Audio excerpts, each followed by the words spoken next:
Prontinho. Boa noite a todos. Que a paz do Mestre Jesus esteja conosco e que esta mesma paz seja uma constante em nossas vidas. Esse tema muito oportuno para o real momento que nós estamos passando, né? Ele vem trazer uma mensagem que é de abrir os olhos de todos nós espíritas. Tá? É um momento de muita reflexão para todos, né? Não só os religiosos, mas para todas as pessoas encarnadas aqui nesse planeta. Nós estamos passando por esse momento de reflexão, de análise sobre as nossas ações, sobre as nossas atitudes, de análise sobre as nossas posturas, tanto elas mentais, como as nossas posturas diante das questões que a vida vem trazer para a gente. Tá? Então, como diversas pessoas estão falando, né? Nós vamos iniciar agora o novo normal, né?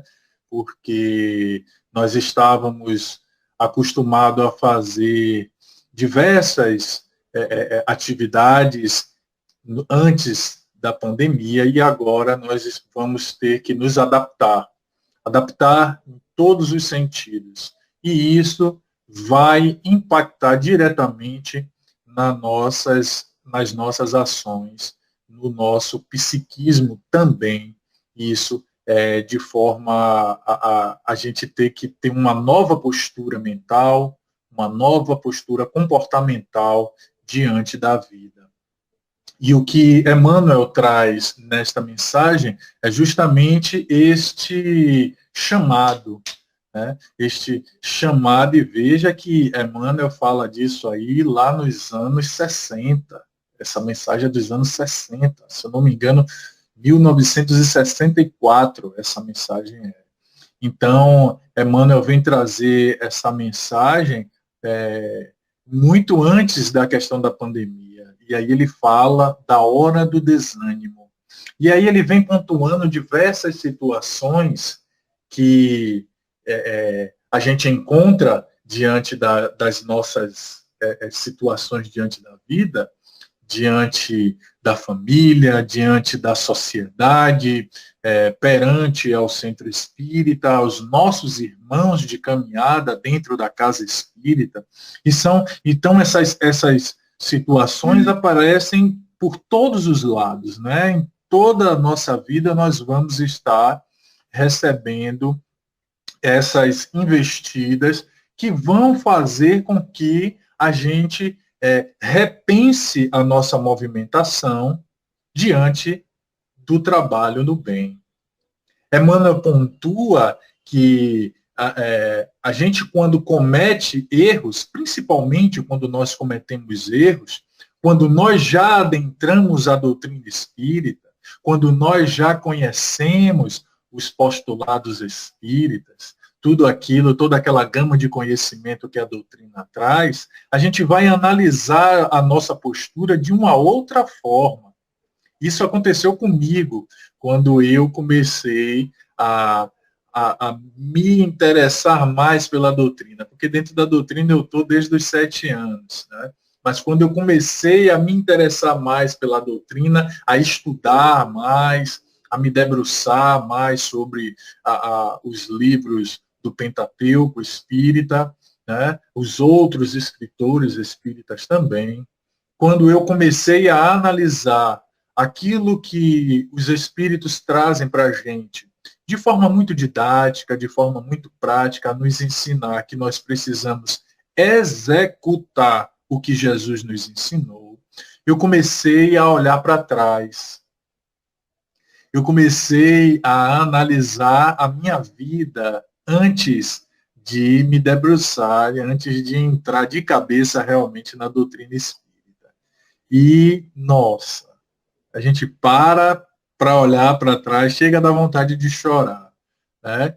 Porque foram tantos tropeços, tantas situações que poderiam ter sido evitadas se eu já tivesse me interessado realmente pela doutrina espírita, e a gente para assim, rapaz, olha o que eu estava fazendo, Olha o que a doutrina pede para eu fazer e olha o que eu vinha fazendo. E se a gente não tiver um olhar de analisar, como Emmanuel mesmo traz nesse texto, né, de que nós somos aprendizes, nós estamos ainda a caminho, nós estamos ainda caminhando, aprendendo, vamos cometer diversos erros, né? Vamos cometer inúmeras faltas, mas precisamos ter bom ânimo para entender que essas faltas, esses erros, são bases de construção para a nossa postura mais adiante. A gente não pode ficar preso neles. Precisamos aprender com eles, né? Os erros vão fazer com que a gente tenha uma nova visão sobre as questões que vão se apresentando na nossa vida, se a gente tomar uma postura de querer realmente aprender com eles, e não ficar se vitimizando ou inferiorizando, porque, nossa, eu errei, eu não sou merecedor disso, eu não sou merecedor daquilo, eu não mereço estar na doutrina espírita, e aí começa aquele movimento de autossabotagem, que é um extremo erro que muitos de nós espíritas cometemos, né? Então, o que ele vem trazer é justamente isso. Quando a gente comete algum erro, né, quando a gente tem uma falta ou cai no chão por conta de alguma movimentação errada que nós já sabemos que deveria ter pontuado de forma diferente, mas acabamos sendo pegos de cilada, né, na falta e no erro, nós devemos nos levantar, como diz a música, né, levanta, sacode a poeira e dá a volta por cima.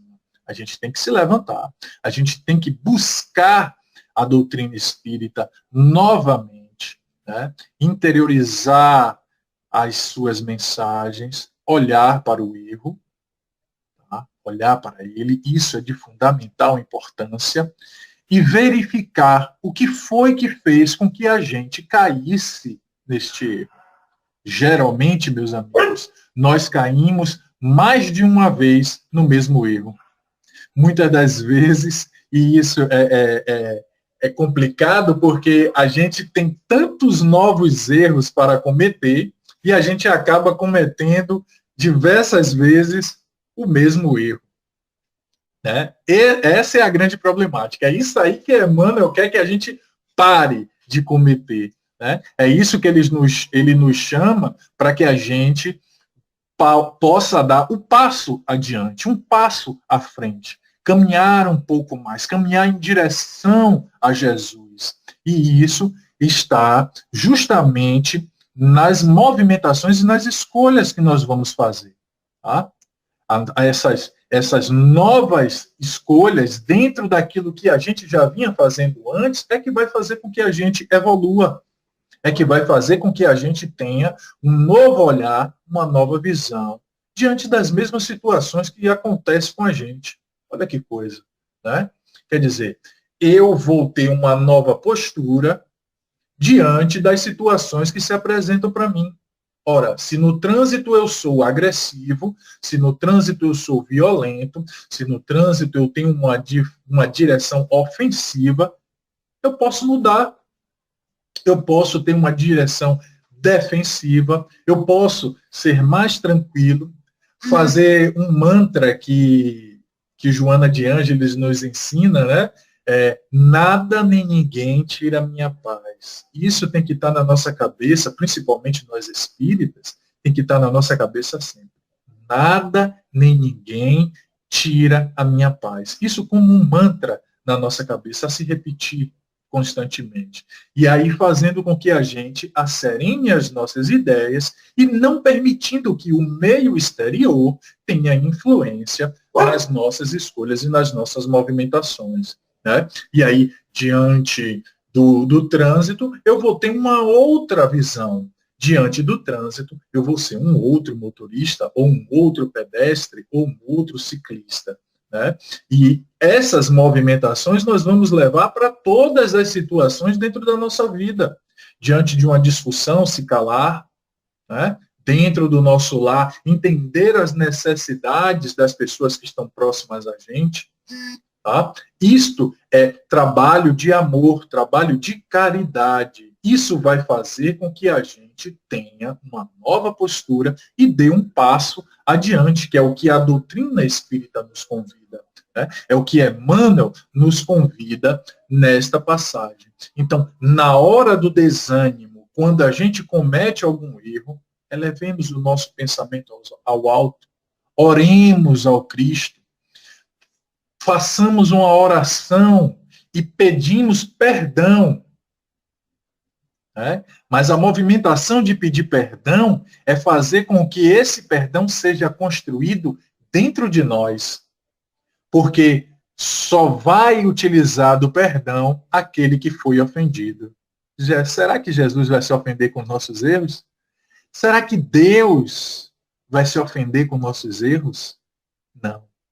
Quem vai se ofender com nossos erros é a nossa consciência, sinalizando que nós erramos, sinalizando que nós precisamos mudar, sinalizando que nós precisamos tomar uma nova postura diante daquela situação que vai se apresentar diversas vezes, né? Até que a gente aprenda. Então, meus irmãos, a oração pedindo perdão a Deus é muito mais fazendo com que a nossa consciência nos perdoe, para que a gente entenda que nós ainda estamos a caminho, ainda estamos num processo evolutivo e que vamos errar inúmeras vezes, mas vamos continuar a progredir, a evoluir. Né? E vem uma outra situação também que Emmanuel trata no texto de forma muito bacana, que é quando nós sofremos essa falta. Né? Ele fala primeiro de quando a gente comete essa falta, comete o erro, e agora o inverso, né? Quando cometem essa falta com a gente. Né? Muitas das vezes a gente fica triste, principalmente com aquelas pessoas que a gente não esperava. Poxa, eu não esperava isso de você. Né? Eu não esperava que você fizesse tal coisa comigo. Né? Principalmente quando a gente é enganado, né? Porque se eu fui enganado, é porque eu depositava confiança naquela pessoa. A gente não é enganado por uma pessoa que a gente não depositava confiança. Não, se eu fui enganado, é porque eu depositava confiança nela, naquela pessoa. E aí ela abusou dessa confiança. Né? E aí a gente entra no desânimo, na questão de ficar tristes, porque aquela pessoa feriu essa nossa confiança, abateu essa nossa confiança de forma a desiludir a gente, né? E aí Emmanuel fala que nós precisamos entender que, da mesma forma que nós estamos ainda a caminho, que nós estamos ainda no processo evolutivo, todos aqueles que estão à nossa volta também estão. Todos aqueles que estão no nosso redor também estão. Vão estar passando pelas mesmas vicissitudes, vão estar passando pelas mesmas necessidades, eles vão estar sofrendo também, né? Vão ter a sua carga reencarnatória e, por conta disso, vão estar também suscetíveis a erros. Da mesma forma que nós estamos também. Né? Lembra que eu estava falando que precisamos trabalhar o perdão, precisamos trabalhar a indulgência, né? Precisamos amar o outro, né? Precisamos nos amar para que a gente saia da questão do desânimo.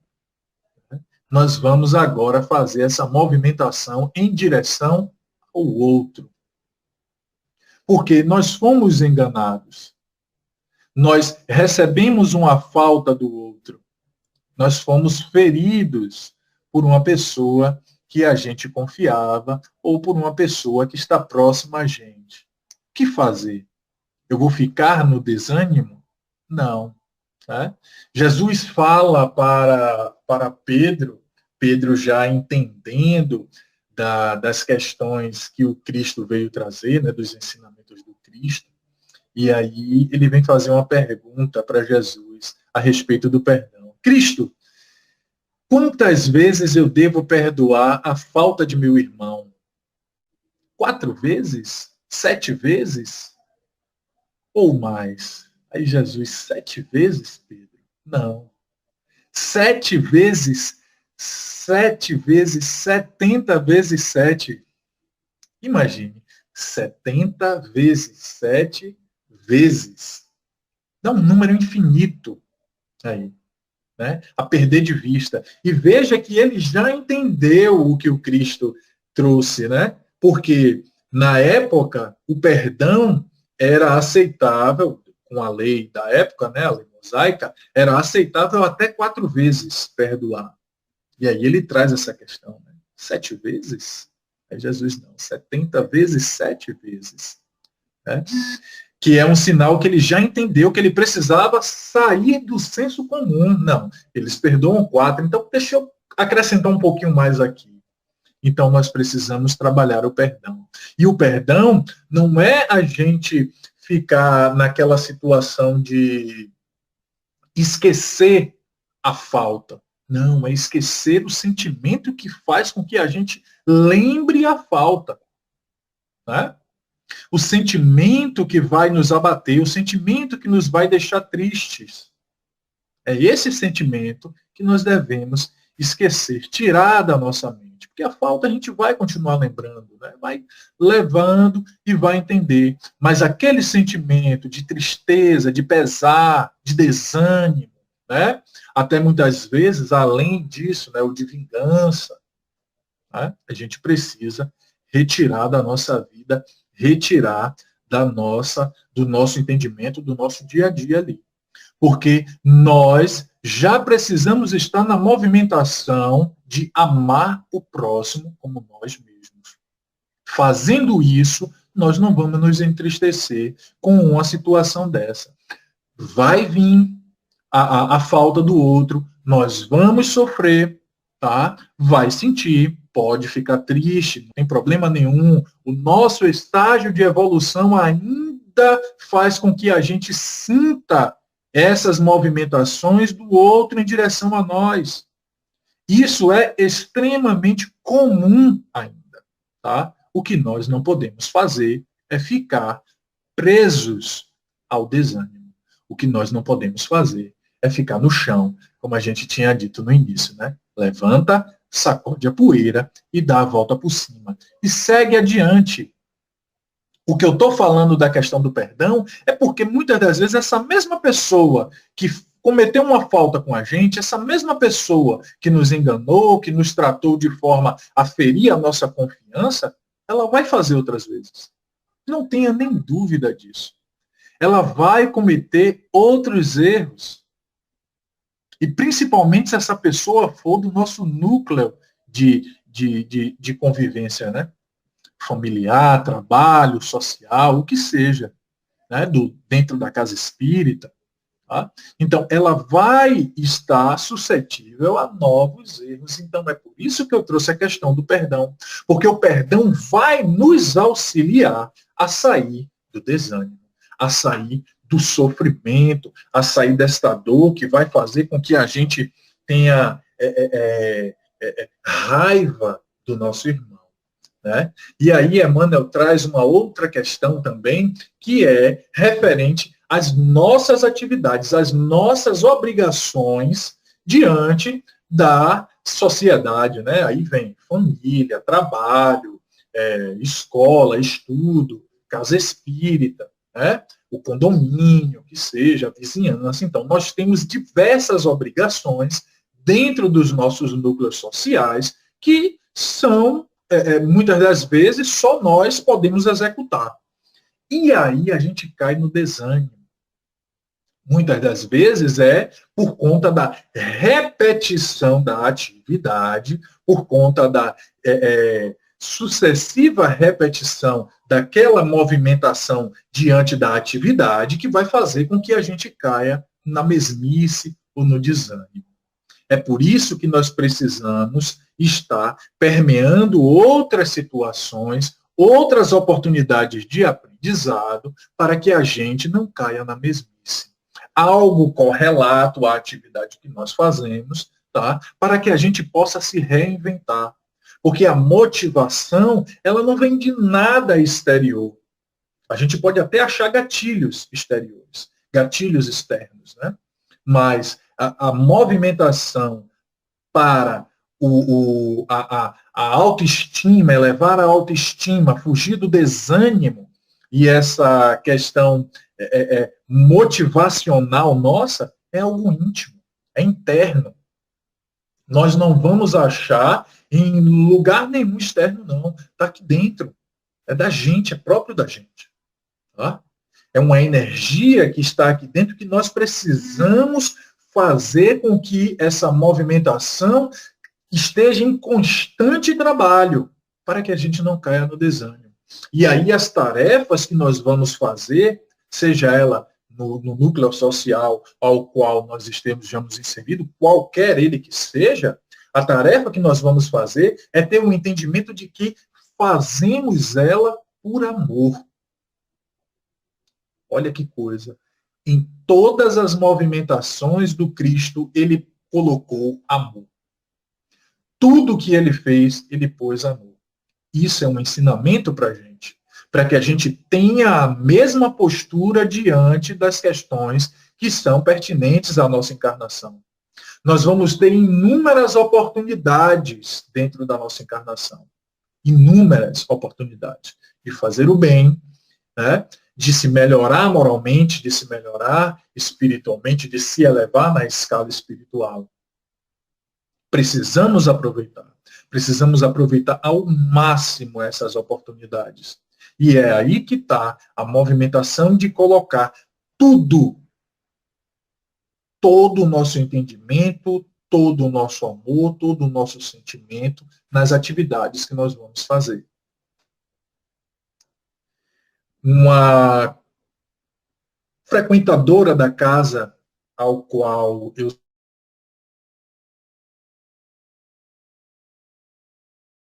sou trabalhador também, ainda está acometendo ela de muito ainda, esse processo obsessivo. Tá?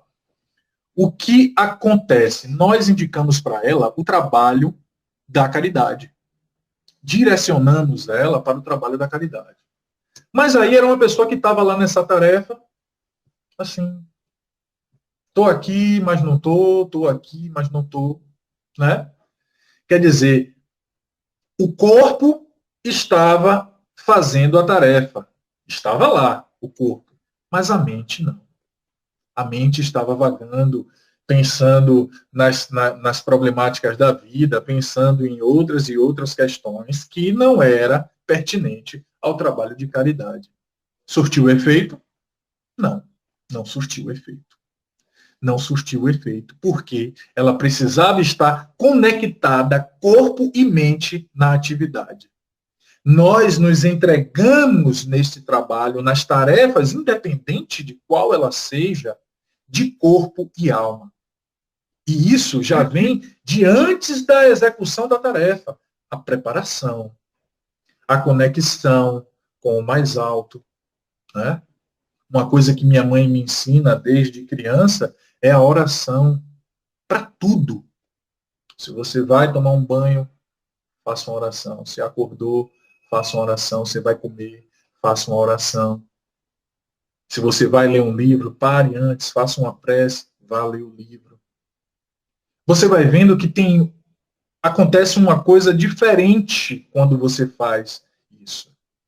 É diferente quando você se conecta com o mais alto, quando você abre espaço para os espíritos benfeitores te auxiliar, te ajudar em determinadas tarefas, e quando você simplesmente faz. É diferente. Esse entendimento é diferente. Porque você vai fazer com que as potências espirituais mais elevadas estejam ao seu lado. estejam te apoiando. E aí vem uma outra questão, que Emmanuel também trabalha e trata de forma belíssima no texto. Quando ele fala das críticas que são direcionadas para a gente, de forma mais dura até, né? Porque Divaldo sempre fala que a gente precisa pontuar os erros, tá? Alheios, de forma que aquele irmão possa caminhar de forma melhor, né? Possa se endireitar, possa se consertar. Mas nós sabemos, principalmente dentro da doutrina espírita, existem diversas pessoas em diversos níveis evolutivos e diversos níveis de despertamento da consciência. E aí a gente tratar de um ponto que aquele irmão pode melhorar, sem amorosidade, a gente vai estar fazendo com que ele se atire de cabeça no melindre. É complicado. É muito complicado. Porque quando nós recebemos uma crítica amorosa, de forma a nos chamar no canto, vem cá, meu irmão, deixa eu conversar com você aqui, bem baixinho. Olha, tal e tal ponto você pode fazer de tal e tal forma. Você já pensou disso? Né? Isso que você está fazendo não está condizente com a doutrina. Né? Isso que você está fazendo não está te melhorando moralmente. Você pode modificar. Né? Então, quando nós tomamos essa postura amorosa para falar com o irmão, né? Tirando ele do núcleo ali e falando à parte, conversando com ele à parte, nós diminuímos e muito a chance dele se melindrar. Olha o que eu falei, diminuímos. Isso não quer dizer que ele não vá se melindrar, não. Viu? Isso não quer dizer que ele não vá se melindrar, não. Mas a gente diminui muito a chance disso acontecer. Tá? E quando isso acontece com a gente, aí é que está, né? Como é que nós encaramos as críticas, até as críticas mais duras que são direcionadas para a gente? A gente precisa tirar o que tem ali de melhor proveito e trazer para a nossa vida. Né? Tirar ali vamos dizer assim, as alegorias, né? Que são as pedradas, as coisas mais duras, e ver o fundo daquilo ali. Ah, você é isso, é aquilo outro e tal, tal, tal, tal, tal, tal, tal. A gente vai pegar e vai analisar tudo que foi dito ali e ver realmente se, poxa, eu sou realmente assim? Eu faço tal e tal coisa desse jeito mesmo? Se analisar. Quem nos ensina isso dentro do Evangelho segundo o Espiritismo é Santo Agostinho. Ele traz para a gente de forma belíssima a nos mostrar como nós devemos fazer quando a gente chega no final do dia e se perguntar, né, o que foi de bom que eu fiz, o que foi de bom que eu deixei de fazer, para no dia seguinte ele praticar novamente o que ele fez de bom no dia anterior e tentar fazer aquilo que ele não conseguiu fazer no dia seguinte. Então, meus irmãos, nós vamos receber crítica de todos os lados.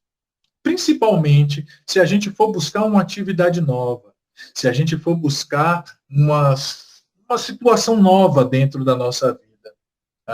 Que seja trabalho, que seja uma atividade relacionada à caridade, de auxílio ao próximo, tá? Nós vamos receber críticas e análises sobre a nossa vida, porque isso é natural do ser humano fazer.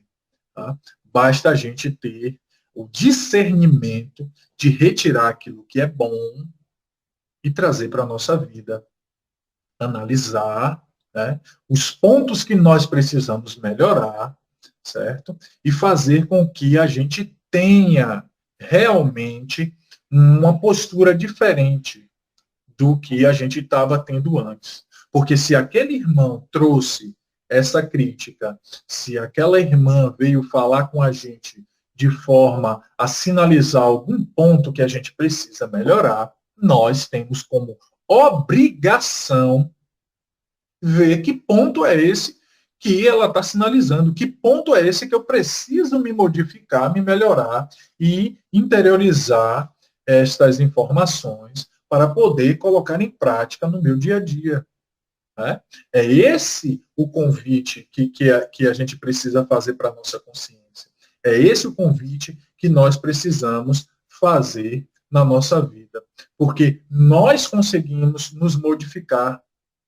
Né? Se a gente para analisar, há 10 anos atrás, né, nós éramos uma pessoa, hoje nós somos outra, completamente diferente. Isso é prova que nós modificamos. Uma das questões que a gente nem percebe, mas acontece conosco, né? É o nosso corpo envelhecendo. 10 anos atrás, nós tínhamos uma mobilidade, hoje nós já temos outra. Daqui a 10 anos nós vamos ter outra mobilidade, é outra situação, já vamos ter mais dificuldade de andar e tal, tal, tal. Isso é o corpo mostrando para a gente que ele está mudando. Isso é o corpo mostrando ao espírito que ele está mudando, está se modificando. E ele também precisa se enquadrar de acordo com essas mudanças. Olha que coisa, não é? A gente precisa ir se estruturando e se organizando de acordo com as modificações que o nosso corpo vai sofrendo também. Também. Isso é o ponto mais fácil de se fazer. Agora, o que a gente busca de mais difícil é fazer essa mudança no outro.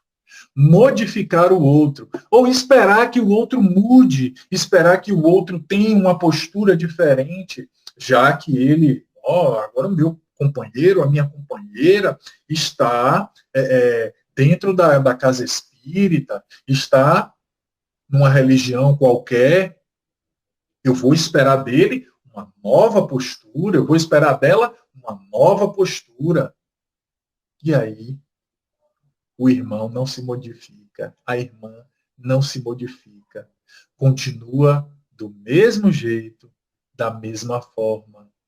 E a gente brigando, quer que modifique. Você precisa entender a doutrina espírita, você precisa entender que Jesus isso, que Jesus aquilo. Querendo muitas das vezes empurrar a goela abaixo da pessoa, né? Todo o Pentateuco espírita, que ela precisa entender tudo de uma hora para outra. Né? E não é assim que funciona. As mudanças no outro é de responsabilidade única e exclusivamente do outro, não nossa. Nós não temos o direito de interferir na evolução do outro, no processo evolutivo do outro. Nós precisamos entender que vai ter até indivíduos que não têm pretensão nenhuma de evoluir. E precisamos respeitar isso, porque é o momento dele, é o ponto de despertar de consciência dele que ele ainda não conseguiu atingir. É o momento dele. Nós não podemos interferir.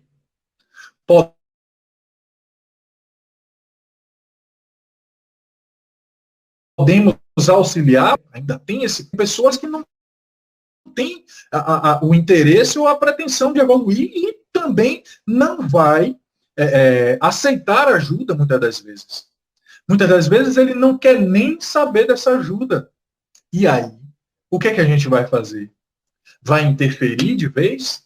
Sendo criança, não. Sendo criança, a gente até impõe, né? Porque ainda não atingiu a maioridade de ter o seu livre-arbítrio. Então, nós precisamos realmente pegar na mão e conduzir. Vai para a doutrina espírita, vai participar da evangelização, vai participar do evangelho no lar, vai aprender a orar. Isso aí é responsabilidade nossa. Passou dessa fase, aí é com ele. Toda a bagagem que nós podemos dar para ele, já temos, acabou, ponto final. Falando-se de parceiro, a gente convida. Mas se ele não quer vir, já foi. Se ela não quer vir, já foi também. Ô meu querido, minha querida, ó, eu vou fazer o evangelho aqui, quer participar? Vamos lá, vamos rezar, vamos conversar com Jesus. Ah, não quero e tal, não, tudo bem. Amanhã tem de novo, se você quiser, estamos aqui. E aí vai. Estou indo para o centro espírita, quer ir? Vamos lá. É só uma horinha.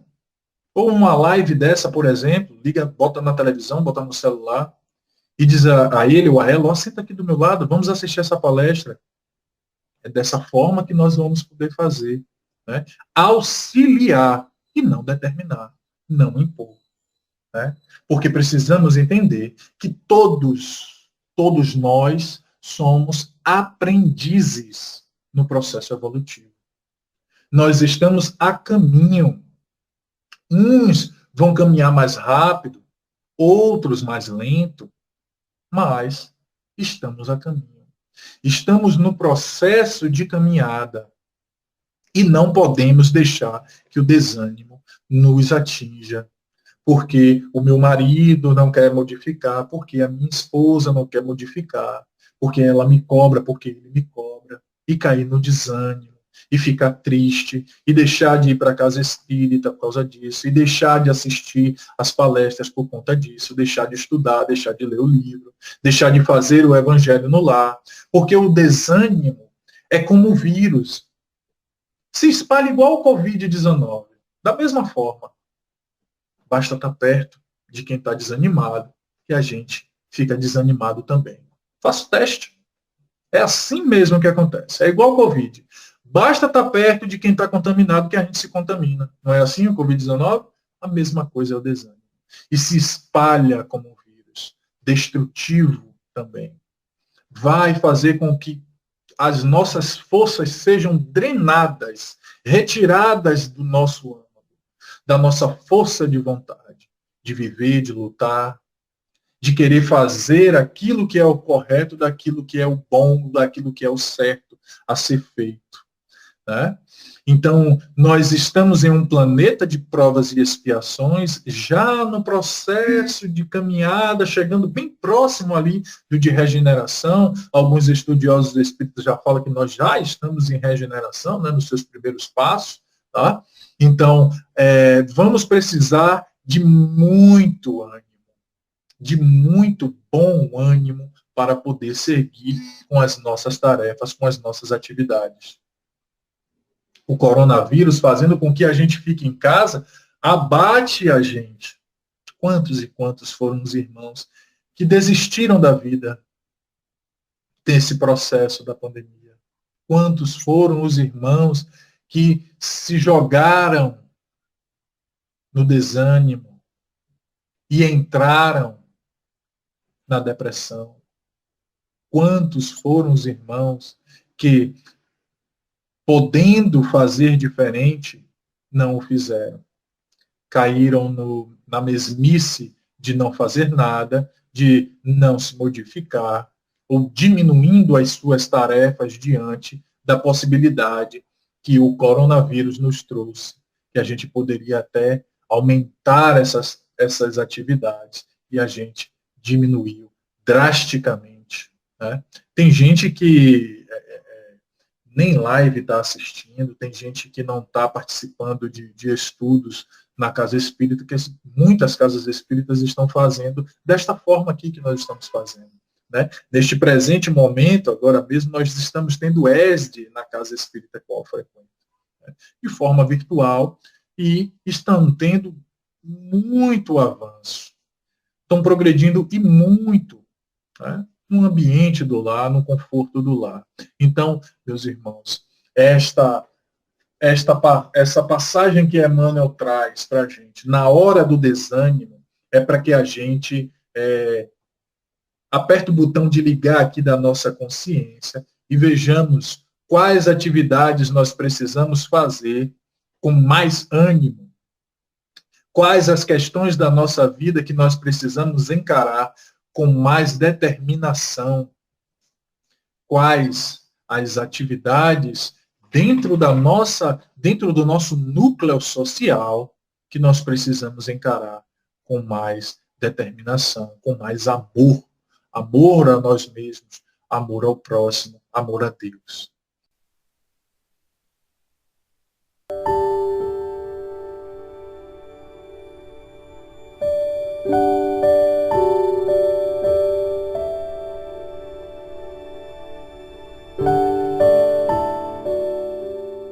Na hora do desânimo.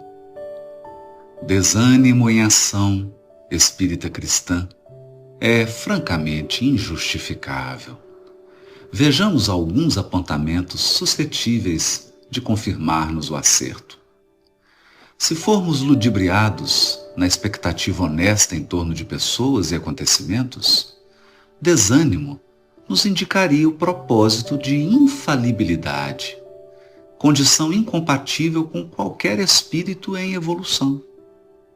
Se incorremos em falta e caímos em desalento, isso mostraria que andávamos sustentando juízo excessivamente benévolo acerca de nós mesmos, quando sabemos que por agora somos simples aprendizes na escola da experiência. Se esmorecemos na tarefa que nos cabe, tão só porque outros patenteiam dentro dela competência que ainda estamos longe de alcançar, nossa tristeza destrutiva apenas nos revelaria a reduzida disposição de estudar e trabalhar, a fim de crescer, melhorar-nos e merecer. Se nos desnorteamos em amargura pelo fato de algum companheiro nos endereçar advertência determinada nesse ou naquele passo da vida, tal atitude somente nos evidenciaria o orgulho ferido, inadmissível em criaturas conscientes das próprias imperfeições. Se entramos em desencanto porque entes amados estejam tardando em adquirir as virtudes que lhes desejamos, certamente estamos provisoriamente esquecidos de que também nós estagiamos no passado em longos trechos de incompreensão e rebeldia. Claramente, ninguém se rejubila com faltas e logros, abusos e desilusões, mas é preciso recordar que, por enquanto, nós, os seres vinculados à Terra, somos alunos no educandário da existência e que espíritos bem-aventurados em níveis muito superiores ao nosso ainda caminham encontrando desafios da vida e do universo a perseverarem no esforço de aprender.